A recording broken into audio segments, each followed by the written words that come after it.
Hello friends, অমৃতার পাকশালায় সবাইকে স্বাগত। আজকে আমি তোমাদেরকে কাতলা মাছের পাতুরি দেখাবো। পাতুরি খেতে কিন্তু আমরা সবাই ভালোবাসি।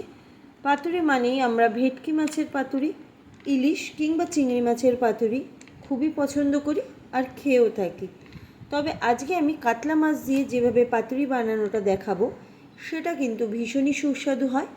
কোনো অংশেই ভেটকি কিংবা ইলিশ মাছের পাতুরি থেকে কম সুস্বাদু হয় না। আশা করছি তোমাদেরও ভীষণই ভালো লাগবে। বন্ধুরা, তাহলে রেসিপিটা প্রথম থেকে শেষ পর্যন্ত দেখতে থাকো। আমি এখানে 5টা কাতলা মাছের পিস আগে থেকে ভালো করে ধুয়ে রেখেছি। মাছগুলো অল্প একটু লবণ, অল্প একটু গোলমরিচের গুঁড়ো আর একটা পাতিলেবুর হাফ লেবুর রস দিয়ে দিচ্ছি। পাতিলেবুর রস দিলে কিন্তু মাছের যে আঁশটানি গন্ধটা সেটা চলে যায়। মাছগুলো এবার ভালোভাবে সব কিছুর সাথে মাখিয়ে নিচ্ছি। মাছের প্রত্যেকটা পিস ভালোভাবে মাখানোর পর 10 মিনিটের মতো মাছগুলো রেখে দেব।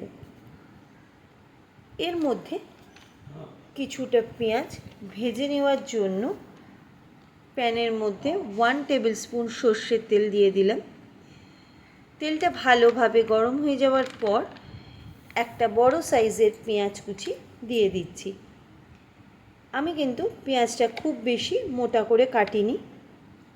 গ্যাসের ফ্লেমকে হাইতে করে পেঁয়াজগুলো ভেজে নেব।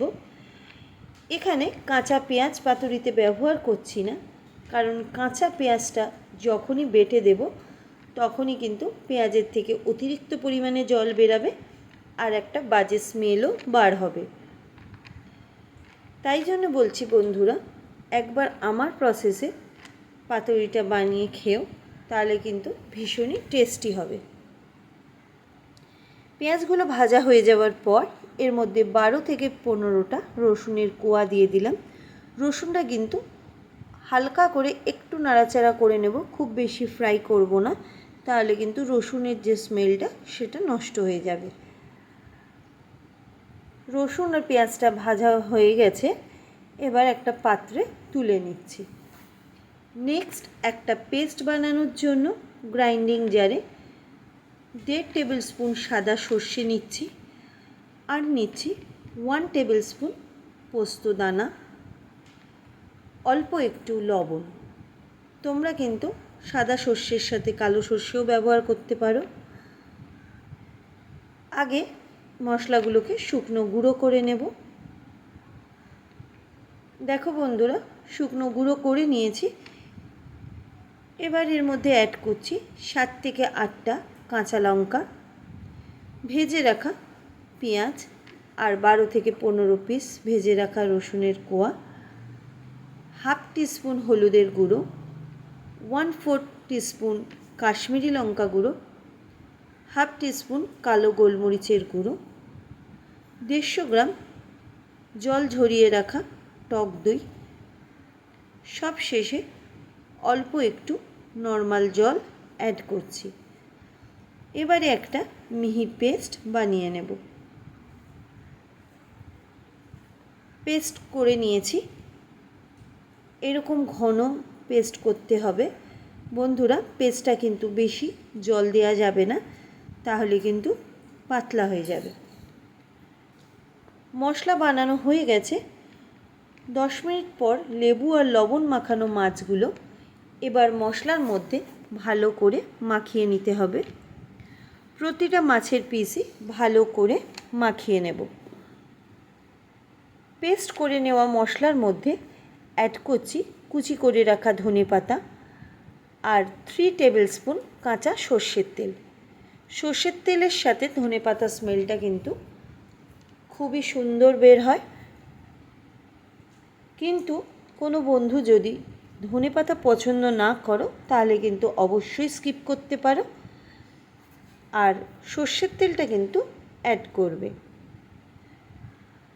মাছগুলো এবার ভালো করে মাখিয়ে নিচ্ছি।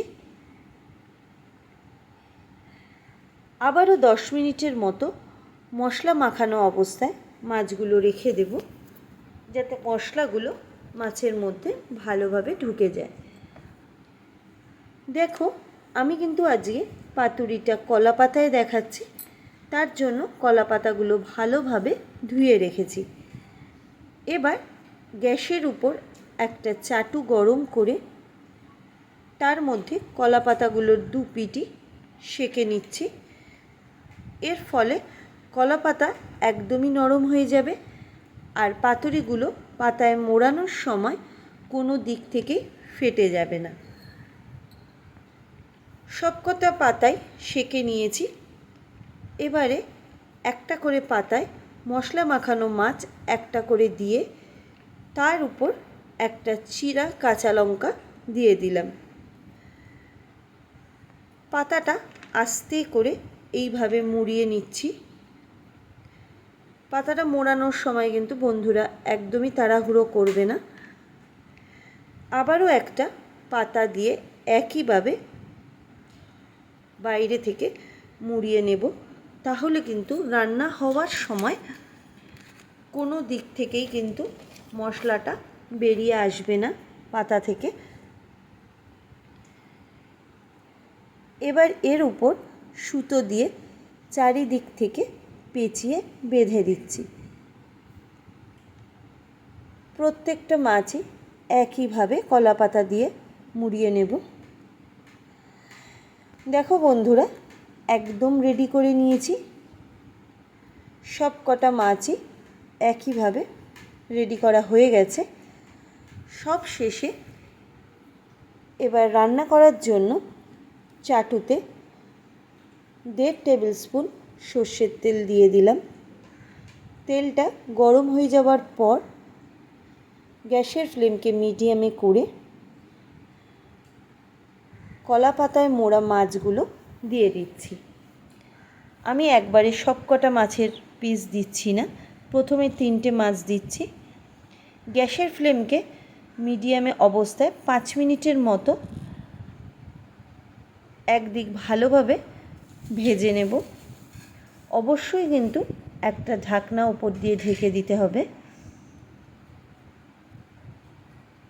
5 মিনিট পর চলে এসেছি। দেখো বন্ধুরা, মাছের এক পিঠ কিন্তু ভালোভাবে ভাজা হয়ে গেছে। আরেক দিক উল্টিয়ে দিচ্ছি।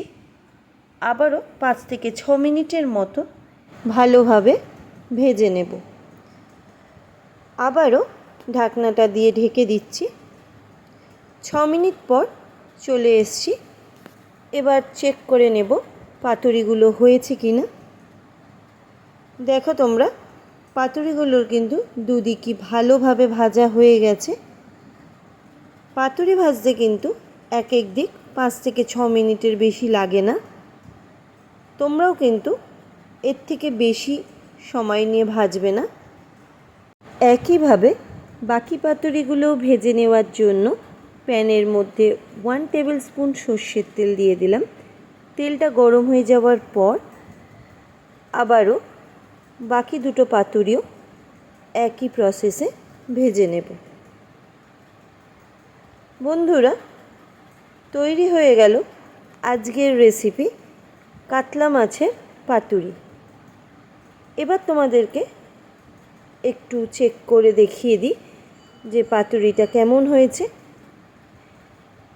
দেখো, পাতুরিটা কিন্তু একদমই পারফেক্ট হয়েছে। খুব বেশি পাতলাও হয়নি পাতুরির মশলাটা। বন্ধুরা, তোমরাও একবার আমার মতো করে বানিয়েও দেখবে, যেমন স্বাদে আর গন্ধে দুটোতেই কিন্তু অপূর্ব হবে। রেসিপিটা তোমাদের কেমন লাগলো অবশ্যই কমেন্ট করে জানিও। ভালো লাগলে একটা লাইক করো। নতুন বন্ধুদেরও ভালো লাগলে চ্যানেলটা সাবস্ক্রাইব করে পাশে থাকা বেল আইকনটা প্রেস করার অনুরোধ রইল। ফেসবুকের বন্ধুদের একটা লাইক আর কমেন্ট করার অনুরোধ করছি। বন্ধুরা, আজকের মতো টাটা। ভালো থেকো, সাবধানে থেকো।